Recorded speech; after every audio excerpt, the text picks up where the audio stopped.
Holler at the Historic Grandin Theatre is a live storytelling series that's the brainchild of Roanoker Lee Hunsaker. The theme for this episode is the body. Tellers share tales of lost limbs, negative attitudes about our own bodies, and how to overcome medical and psychological adversity. Blue Ridge PBS Echo is pleased to share these moving stories. Please note that the opinions expressed do not necessarily reflect those of Blue Ridge PBS or the Echo channel, and be advised that some of the stories contain graphic language and stories about mental and physical abuse, so viewer discretion is advised. I was the keynote speaker at the Roanoke Regional Writers Conference, which was a ridiculous honor, and I was having like imposter syndrome the whole time and felt like mortified and blah, blah, blah. But anyway, I did it. And I loved it, and I loved taking the workshops and meeting people. And our next storyteller is someone that I met there. And she literally said like 3 sentences to me that stuck with me. Again, I thought we were already packed with storytellers. We were done. I could not possibly fit another. And I was like, I got to reach out. I got to do this. So that's how this happened, and I'm thrilled that it did. She loves selling at flea markets and wearing many hats, literally. She is a master recycler. She loves to laugh and is very frank, and that is true.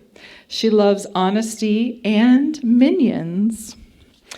She's worked really hard on this, and this is taking a beautiful and supreme effort for her to be here.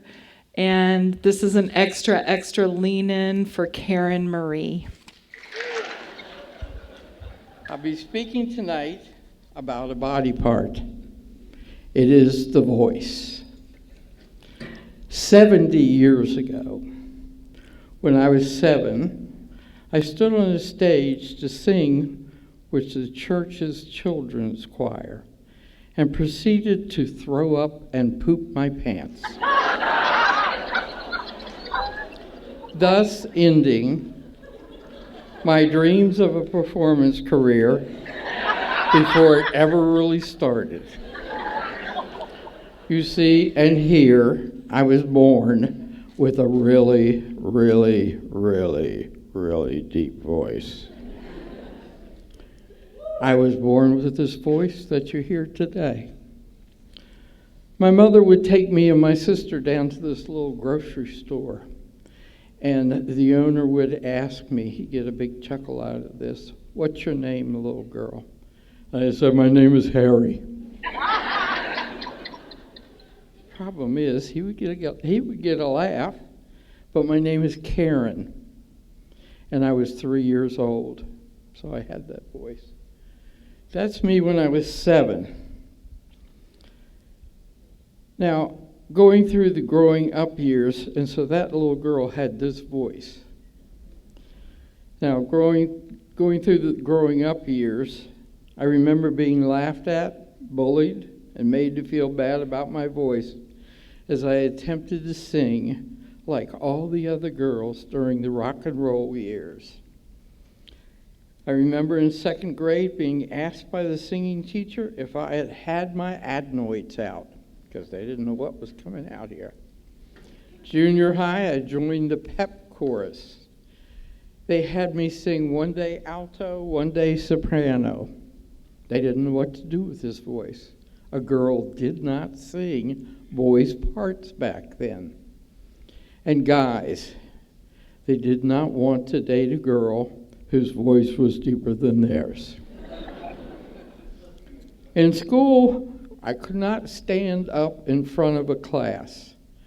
You know, when they ask you to do whatever. Remembrance of that first choir results was always in my head and my stomach. And so went my life until 1989. My minister at church asked some of us to give a short 10-minute talk.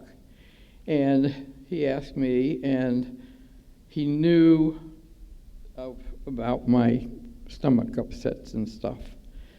And he told me, he said, "Karen," he said, "it's already done." And that's what it was meant to be. I was supposed to get up there then. For the first time in my life, I relaxed and did it. Afterwards, a woman who I knew to be the choir director came up to me, and she said, "I want your voice." I said, "Lady, you can have this voice. I don't want this voice." She said, "No, I need deep voices for the choir." I said, "I can't sing." I said, "Everybody laughs at me singing."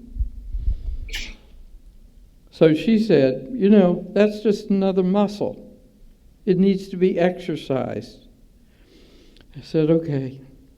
So we walked off, and she said, "Try out for me." So I ducked her for weeks, One day she caught up with me, and she said, "I thought you were going to try out for the choir." I said, "Yeah." And I opened my mouth, this is busy, that busy, whatever. And then I said, "What about 3 o'clock this afternoon?" She said, "Yeah.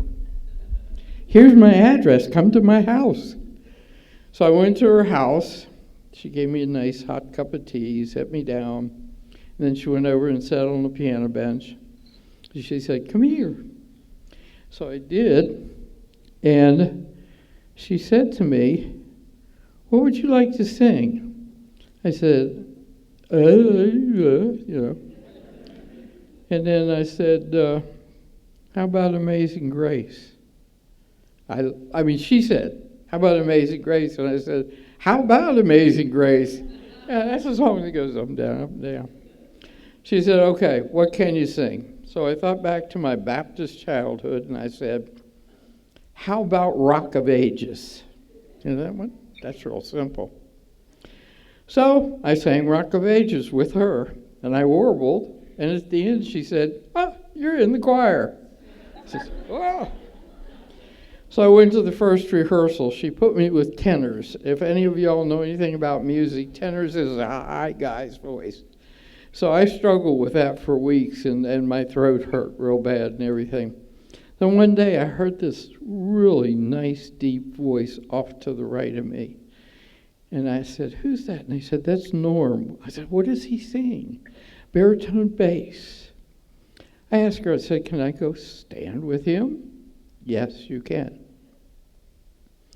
So that was 35 years ago, and I've been singing baritone bass ever since under the same choir director.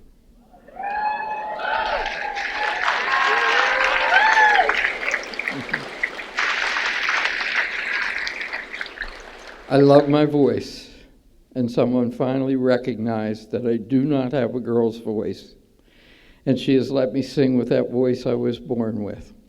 Amen. Amen. Amen. Amen. Amen. Amen.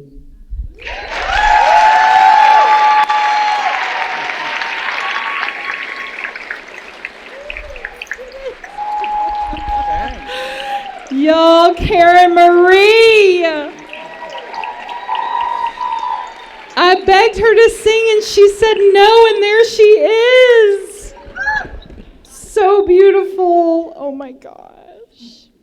So again, you can see why I said yes. Okay.